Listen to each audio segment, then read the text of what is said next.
Hello, ako po si Lloyd Sammartino. I'm very happy to be part of this movie, Wag Mo Akong Iwan, under Joel Lamangan. And kasama ko dito siyempre si JC De Vera, Tom Rodriguez, and of course Rian Ramos.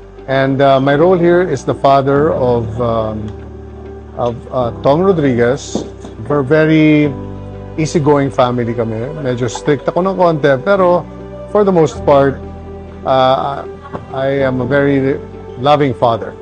Ang role ko dito ay tatay ni Rian Ramos na asawa ni Rita Avila. Sa sobrang init, kailangang mag-prepare.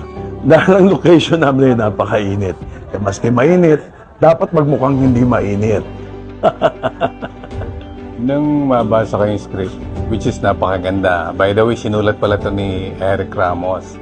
Tapos, ang naging preparasyon ko lang, syempre, dinigest ko lahat yung kung anong dapat kong maramdaman, dapat maramdaman ng karakter sa mga situation na medyo mahirap, lalo na sa situation namin mag-ama. Isang malaking karangalan parati na makatrabaho si Direk Joel Lamangan kasi alam naman natin na award-winning siya. Tapos, alam ko na rin naman yung work ethics niya kasi masaya, masarap. As long na